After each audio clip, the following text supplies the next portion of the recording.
शीतला माता की पूजन होती है ठंडे समय में, शीतल समय में। शीतला माता ने ये नहीं किया कि रोटी बना के उठो और थाली लेके लाइन में लग जाओ। तुम देखना शीतला माता की पूजन करने लोग जाते ना शीतला सप्तमी शीतला अष्टमी पे, बस 11 बजे तक तो रोटी बनाती रहेगी, सामान बनाती रहेगी। 1-1.5 घंटा में ठंडा हुआ, 12:30 बजे उठ के सीधे लाइन में लग जाएगी, जल्दी से पूजन करके सो जाऊंगी, काम खत्म। शीतला माता ने भी सोच लिया बस तूने मुझे बेवकूफ बनाया, अब रुक जा तू। 11 बजे तक भोजन बनाया, 10 बजे तक भोजन बनाया, 1 बजे रात को लाइन में लग गई पूजन करने के लिए। 1 बजे रात को न जाने किसने पहला दी कि 1 बजे रात को लग जाओ लाइन में, सुबह तक पूजन करके अपने घर आ जाओ, फिर आराम से आके सो जाओ। अब इतनी जल्दी क्या है भगवान के पूजन की? माँ की पूजन करने जा रहे हो, माता से लाड़ लड़ाने जा रहे हो, अपनी माता से अपने दिल की बात कहने के लिए जा रहे हो, अपने स्नेह की बात कहने के लिए जा रहे हो, तो धीरे धीरे प्रेमवश आनंद से माता की आराधना शीतल समय में, ठंडे समय में। ठंडे समय का मतलब है भीतर से ठंडे होकर, अपने भीतर से ठंडे होकर। अब अपने भीतर तो ठंडा ही है ही नहीं ना, जल्दी जल्दी चलो। और आधी बहुत पतली खुशी है और और ये कितना बड़ा कपड़ा थाली पे ढाक ढुका के लाइन में खड़ी है शीतला माता। शीतला माता, या हाथ में लोटा या हाथ में थाली, और इतनी देर में पड़ोसन निकल के बाजू में से जा रही थी और लोटा थोड़ा सा ढुल गया। अब यहाँ शीतला माता की पूजन करनी आई और ये हो गई चंद्र घंटा। लोटा जरा सा ही पानी का झलका, देख के नहीं चल सकती। ठंडा भोजन हाथ में, लोटा ठंडा पानी का, और अंदर अग्नि। शीतला माता भी कह रही इसको अजान दो पहले, इसको क्या मतलब? भीतर से शीतल हुई है, भीतर से ठंडे हुई है। चित्त वृत्ति मन जब भीतर से शीतल होगा, ठंडा होगा, तो मेरी शीतला माता, तुमने पूजन करा ना करा, मेरी शीतला माता प्रसन्न हो जाएगी। बस भीतर से शीतल होइए, ठंडे होइए भीतर से। शीतला माता की पूजा का विधान है, उस विधान में कोई गर्म चीज की महत्वता नहीं है क्या? कोई गर्म चीज की महत्वता? फिर भी दुनिया के लोग अपनी बुद्धि लगाकर माता की जब पूजन करने जाते हैं तो वहां अगरबत्ती भी जलाते हैं और दिया भी जलाते हैं। अब एक तरफ तो तुम माता को ठंडा पानी का भोग लगा रही हो, एक तरफ तो ठंडा भोजन चढ़ा रही हो, एक तरफ तो ठंडे का प्रयास कर रही हो, और ऊपर से माता को तुम दिया लगाकर, अगरबत्ती लगाकर तुम माता को सम्मुख में गर्म तत्व को प्रदान कर रही हो। और फिर आकर कहती हो कि मेरा बच्चा क्यों बीमार पड़ता है, मेरे पति को आगे बार बार ये कष्ट क्यों आता है, घर में लोग चिड़चिड़े क्यों हो जाते हैं, घर में लोग क्लेश क्यों करते हैं, आखिर कारण क्या है? तो कारण तो तुम खुद हो कि जो चीज लिखी है वो ना करते हुए दुनिया जो कर रही है तुम वो करना चाहते हो। तुम भगवान की पूजन उस विधान से नहीं करना चाहते जो विधान शास्त्रों में।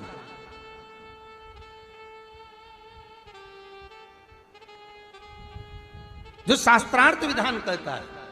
महाराज, शीतला माता की पूजन में कहीं ऐसा लिखा है कि तुम दिया लगाना, अगरबत्ती लगाना? शीतला माता की पूजन में लिखा है 1 लोटा पानी लेना, उस जल में पुष्प आदि लेकर माता को ठंडा भोजन का सुंदर भाव से माता का स्नान कराकर पूजन करना, अर्चना करना, कुंकू चावल रोली मोली जो चढ़ा सकते हो, चुनरी वस्त्र आदि जो चढ़ाना हो चढ़ाओ। पर यह नहीं लिखा कि तुम दिया भी लगाना कि अगरबत्ती भी लगाना, क्योंकि गर्म तत्व वहां चाहिए माता। वो शीतल है, शीतला। और अगर तुम दिया लगा भी रहे हो, मान लो दिया अगर तुम लगा भी रहे हो तो उसके सम्मुख ना लगे, उससे दूर, बहुत दूर। हिंदू मान्यताओं के अनुसार माता शीतला को संक्रामक रोगों और बीमारियों से सुरक्षा देने वाली देवी के रूप में पूजा जाता है। खासकर गर्मी के मौसम में माता शीतला की पूजा से शरीर की स्वच्छता और पर्यावरण की रक्षा की जाती है, जो आज भी हमारे स्वास्थ्य के लिए अत्यंत महत्वपूर्ण है। स्कंद पुराण में माता शीतला का वाहन गर्दभ है, वे अपने हाथों में कलश, सूप, मार्जन, झाड़ू तथा नीम के पत्ते धारण करती हैं, जो चेचक का रोगी की परेशानी को हर देते हैं। सूप से रोगी को हवा की जाती है, झाड़ू से चेचक के फोड़े फट जाते हैं, नीम के पत्ते फोड़ों के दर्द से आराम मिलता है। मान्यता है कि शीतला देवी के आशीर्वाद से परिवार में रोगों का निवारण होता है, खासकर ऐसे रोग जो विशेष रूप से गर्मी के मौसम में होते हैं, जैसे कि दाह, ज्वर, बुखार और पीत ज्वर आदि। उनकी पूजा हिंदू समाज में विशेष रूप से पौराणिक कथाओं, रीति रिवाजों और पारंपरिक उपायों के माध्यम से की जाती है। स्कंद पुराण में इनकी अर्चना का स्तोत्र शीतलाष्टक के रूप में प्राप्त होता है। मान्यता है कि इसकी रचना भगवान शंकर ने की थी। शीतलाष्टक शीतला देवी की महिमा गान करता है और उनकी उपासना के लिए भक्तों को प्रेरित भी करता है। हमारे पौराणिक ग्रंथों में वंदे हं शीतला देवी रासभस्था दिगंबरः मार्जनिकलशोपेता सूरपालन कृतमस्तका कहकर उनकी वंदना गाई गई है। माता शीतला की पूजा का उद्देश्य शारीरिक स्वास्थ्य में सुधार लाना है और हमें अपनी दैनिक जीवन शैली में स्वच्छता और सादगी को अपनाना चाहिए, ताकि शारीरिक और मानसिक रूप से हम स्वस्थ और सुखी रहें। शीतला देवी की पूजा का एक गहरा सांस्कृतिक और धार्मिक महत्व है, जो न केवल शारीरिक स्वास्थ्य को बल्कि मानसिक और सामाजिक स्वास्थ्य को भी बढ़ावा देती है। इस व्रत में अष्टमी के दिन कलश स्थापित कर माता का पूजन किया जाता है तथा प्रार्थना की जाती है कि चेचक, गलघोंटू, बड़ी माता, छोटी माता, तीव्र दाह, दुर्गंधयुक्त फोड़े, नेत्र रोग और शीतल जनित सभी प्रकार के दोष शीतला माता की आराधना पूजा से दूर हो जाए। इस दिन शीतला स्तोत्र का पाठ शीतल जनित व्याधि से पीड़ितों के लिए हितकारी है। स्तोत्र में भी स्पष्ट उल्लेख है कि शीतला दिगंबर है, गर्दभ पर आरूढ़ है, शूप, मार्जनी और नीम पत्तों से अलंकृत है। इस अवसर पर शीतला माँ का पाठ करके निरोग रहने के लिए प्रार्थना की जाती है। शीतलाष्टमी कथा। बोल शीतला माता की जय। एक बार एक राजा के इकलौते पुत्र को शीतला चेचक निकली। उसी के राज्य में एक काछी पुत्र को भी शीतला निकली हुई थी। काछी परिवार बहुत गरीब था, पर भगवती का उपासक था। वह धार्मिक दृष्टि से जरूरी समझे जाने वाले सभी नियमों को बीमारी के दौरान भी भलीभांति निभाता रहा। घर में साफ सफाई का विशेष ख्याल रखा जाता था। नियम से भगवती की पूजा होती थी। नमक खाने पर पाबंदी थी। सब्जी में न तो छौंक लगता था और न कोई वस्तु भुनी तली जाती थी। गर्म वस्तु न वह स्वयं खाता, न शीतला वाले लड़के को देता था। ऐसा करने से उसका पुत्र शीघ्र ही ठीक हो गया। उधर जब से राजा के लड़के को शीतला का प्रकोप हुआ था, तब से उसने भगवती के मंडप में शतचंडी का पाठ शुरू करवा रखा था। रोज हवन व बलिदान होते थे।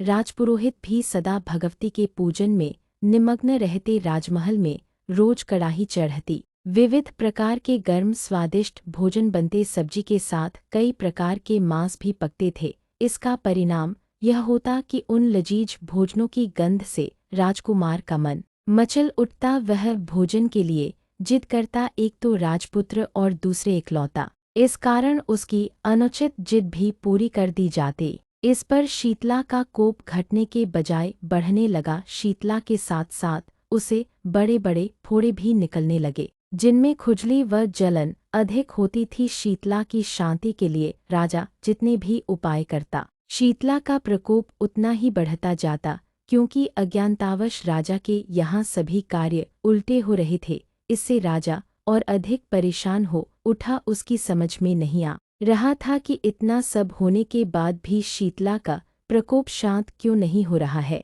एक दिन राजा के गुप्तचरों ने उन्हें बताया कि काछी पुत्र को भी शीतला निकली थी, पर वह बिल्कुल ठीक हो गया है। यह जानकर राजा सोच में पड़ गया कि मैं शीतला की इतनी सेवा कर रहा हूँ, पूजा व अनुष्ठान में कोई कमी नहीं, पर मेरा पुत्र अधिक रोगी होता जा रहा है, जबकि काछी पुत्र बिना सेवा पूजा के ही ठीक हो गया। इसी सोच में उसे नींद आ गई। श्वेत वस्त्र धारिणी भगवती ने उसे स्वप्न में दर्शन देकर कहा, हे राजन, मैं तुम्हारी सेवा अर्चना से प्रसन्न हूँ, इसीलिए आज भी तुम्हारा पुत्र जीवित है। इसके ठीक न होने का कारण यह है कि तुमने शीतला के समय पालन करने योग्य नियमों का उल्लंघन किया। तुम्हें ऐसी हालत में नमक का प्रयोग बंद करना चाहिए। नमक से रोगी के फोड़ों में खुजली होती है। घर की सब्जियों में छौंक नहीं लगाना चाहिए क्योंकि इसकी गंध से रोगी का मन उन वस्तुओं को खाने के लिए ललचाता है।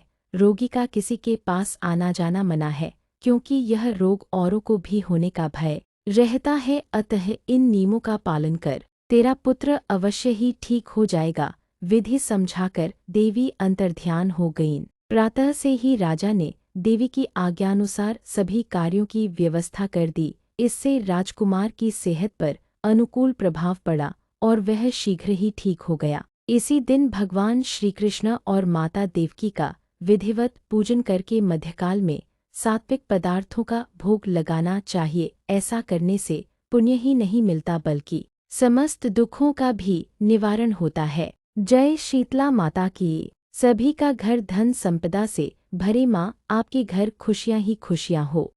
एक शीतल आरती होती है, मेरी जीजियों बड़े सावधानी से सुनिएगा। एक शीतल आरती होती है। कभी अगर तुम्हारे जीवन में अगर कभी तुमको ऐसा लगे कि रोग बड़ा भारी हो चुका है और बहुत भारी रोग मुझे घेरता जा रहा है, या डॉक्टर को दिखाने जा रहे हो और तुम्हें ऐसा लग रहा है कि डॉक्टर कोई बड़ी बीमारी बताएगा, तो उस समय पर शीतल आरती का प्रयोग करें। एक पुष्प हाथ की हथेली में रख लीजिए, एक पुष्प हाथ की हथेली में रख लीजिए। और यहां तक शास्त्र कहता है अगर हो सके तो आंकड़े का अगर पुष्प मिल जाए, तुम्हारे यहाँ क्या बोलते हैं उसको, मंदार का फूल, आंकड़े का फूल, अकौए का फूल, जो शंकर भगवान पे चढ़ता है, छोटा सा होता है, घुंघरू जैसा होता है वो, उसको तुम्हारे यहाँ क्या बोलते हैं हरियाणा में? आंख का ही पुष्प बोलते हैं। आंख का पुष्प मिल जाए तो ज्यादा अच्छा है। अब उसमें चाहे सफेद हो, चाहे नीला हो, चाहे गुलाबी हो, जैसा भी हो, हाथ में रखने के बाद हाथ में एक लोटा जल, भगवान शंकर के शिवालय में जब आप प्रवेश करें और प्रवेश करते समय भगवान के सम्मुख में जब भगवान शंकर के साक्षी में जब पहुंचे, आपके सामने पूजन में कोई भी सामग्री नहीं है, आपके पास में न दिया है, न बाती है, न गर्भवती है, न चंदन है, न कपूर है, न कोई सामग्री है, केवल एक आंख का पुष्प और एक लोटा जल आपके पास में है। शिवालय में पहुंचकर शीतल आरती का प्रयोग करो। 11 बार भगवान शंकर के 11 रुद्रों का स्मरण कर कर जब 11 बार शंकर के शिवलिंग के ऊपर से नीचे तक वो कलश को जब घुमाया जाता है और घुमाने के बाद वो आंख का जो पुष्प है वो अशोक सुंदरी वाली जगह पर समर्पित कर कर भगवान शंकर को जो जल चढ़ाया जाता है, जो जल समर्पित किया जाता है, डॉक्टर भले तुमसे कह रहा हो कि तुम्हें बड़ी बीमारी के चांस हैं, आप जाकर एक बार चेक कराना, तुम्हें वो बड़ी बीमारी निकलेगी ही नहीं, उस रोग से तुम मुक्त हो। इसको शीतल आरती का प्रयोग किया गया। ये शीतल आरती, इसको शीतल आरती कहा। शिव की प्राप्ति का, एक रोग से मुक्त होने का।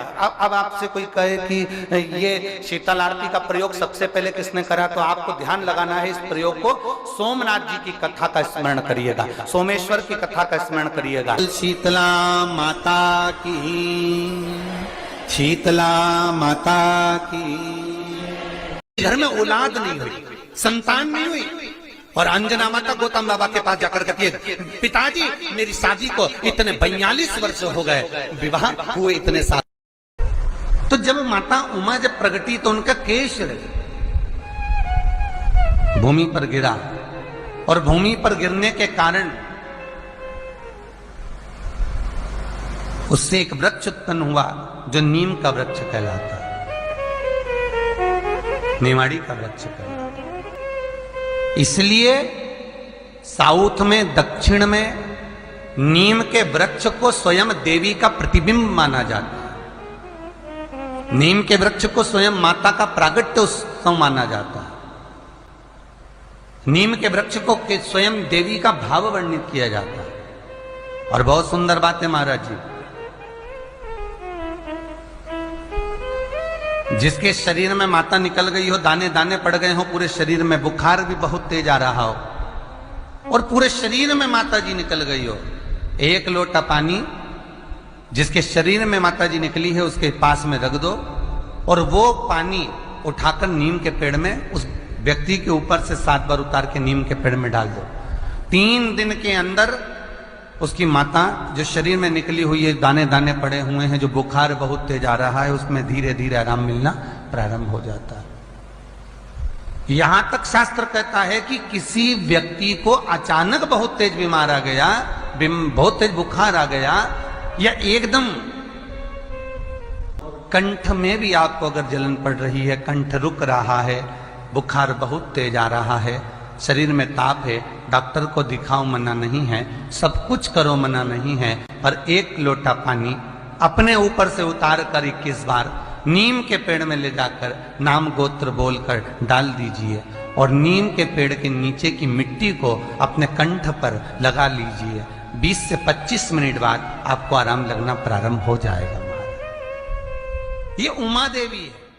से नीम के वृक्ष में 64 योगनियां होती हैं, देवियां होती हैं। इसलिए आज भी हमारे यहाँ विधान है, आज भी विधान है कि किसी को बहुत तेज बुखार आ रहा है, बहुत तेज बुखार, महाराज 1 लोटा पानी लो, उसमें नीम की, कड़वी नीम की डाल दो और डालने के बाद बच्चे पे से जिस पे बुखार आ रहा है उसको 7 बार उतारो और ले जाकर नीम के पेड़ में डाल दो और उस नीम की जो झाड़ है जो पानी के अंदर पड़ी थी उसका जल उस बुखार वाले व्यक्ति पे छींट दीजिए। 15 से 20 मिनट में बुखार नीचे समाप्त।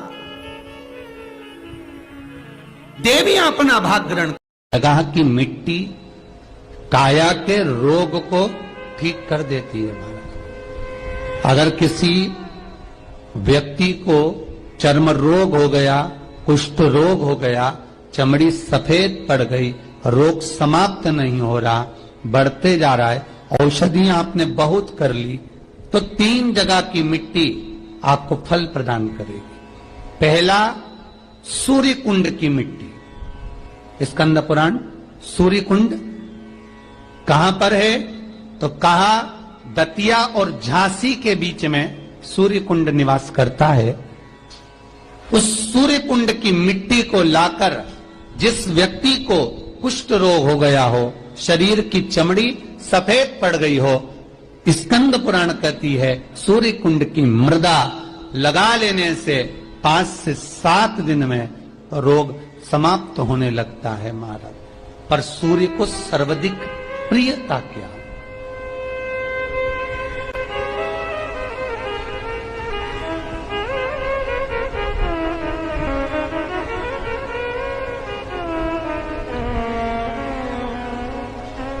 सर्वाधिक प्रियता सूर्य को क्या?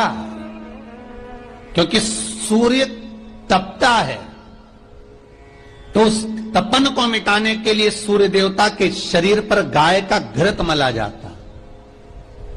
जैसे शनि को तेल लगाया जाता है, सूर्य को घृत मला जाता। इसलिए सूर्य कुंड का एक नियम है कि सूर्य कुंड पर से अगर हम मिट्टी लेकर आते हैं, शरीर पर लगाने के बाद जब शरीर का चर्म रोग समाप्त हो जाए, सफेद चमड़ी अपने वापिस रंग में आ जाए, तब आप जितनी कामना कर कर आते हैं उतना घी उस सूर्य कुंड के पास में डालना पड़ता है। 1 किलो, 2 किलो, आधा किलो, 250 ग्राम, 25 ग्राम, 50 ग्राम, जो आपने कामना करी है उतना चढ़ाना पड़ता। पर वो घी गाय का होना चाहिए और उस घी का प्रयोग कोई नहीं कर सकता। इसलिए आज भी स्कंद पुराण में तो केवल सूर्य कुंड का वर्णन है, घृत का वर्णन है, पर स्थान आज भी झांसी और दतिया के बीच में जो सूर्य कुंड विराजमान है, आज भी वहां पर कुंड के पास में एक घी का कुआं है जिसमें घी डाला जाता है, पर उस घी का प्रयोग कोई दुनिया का व्यक्ति नहीं कर सकता। जो करता है वो शरीर में फपोले पड़ जाते हैं और बाद में सड़कर मर जाता है।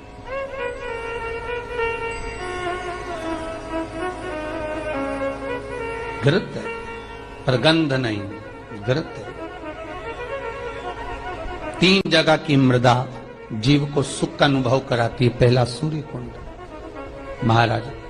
दूसरा वर्णन करा है जिस स्थान पर गौ माता को बांधा गया हो और गाय अपने बछड़े को, बछिया को जन्म देती हो, उस स्थान पर उसकी मिट्टी, उसकी मृदा, उस जगह की रज, जब मकान का मुहूर्त होता है, दुकान खोली जाती है, दुकान बनाई जाती है, दुकान में कोई अग्नि का प्रवेश हो, उससे पहले जहां पर गाय ने अपने बछड़े को जन्म दिया हो, बच्चे को जन्म दिया हो, उस स्थान की मिट्टी उस भूमि पर लेपन कर दी जाए तो जिंदगी में कभी संपदा की कमी नहीं हो सकती महाराज। ये दूसरी मृदा स्कंद पुराण वर्णन करती है, धेनु मानस। इसलिए शास्त्र कहता है कि नई दुकान बन रही हो, नया मकान बन रहा हो महाराज, नई कोई प्रॉपर्टी आपने खरीदी है और उसमें कोई व्यापार चालू करना चाहते हो, तो पहले गाय जहां पर बछड़ा बछिया को जन्म दिया हो, भले पहले दिया हो, पर जमीन तो वही है, रज तो वही है, वहां की मिट्टी का लेपन करने से वो सुख, वो आनंद, वो संपदा बढ़ जाती है। तीसरी मिट्टी, तीसरी मृदा, गोपी भूमि, जिस भूमि पर गोपियां भगवान से मिलने के लिए गई थी और इंतजार करते करते कब द्वारका नाथ आएंगे, कब द्वारकाधीश हमें दिखेंगे, कब ठाकुर हमें दिखेगा, उस भूमि पर ठाकुर का इंतजार करती हैं। जब भगवान कृष्ण नहीं आए तब उन गोपियों ने शिव को बुलाया, इसलिए गोपी तालाब के पास में शंकर का मंदिर है। पर है गोपी भूमि महाराज, पहली सूर्य कुंड, दूसरी जहां गौ माता बनती हो वहां की मिट्टी, तीसरी है गोपी भूमि। तीनों भूमि की मिट्टी का देखिए, सूर्य कुंड की मिट्टी काया का रोग ठीक कर रही है, गौ माता के बंधने की मिट्टी लक्ष्मी की वृद्धि कर रही है, और गोपी तालाब की मिट्टी आपको भक्ति प्रदान कर रही है।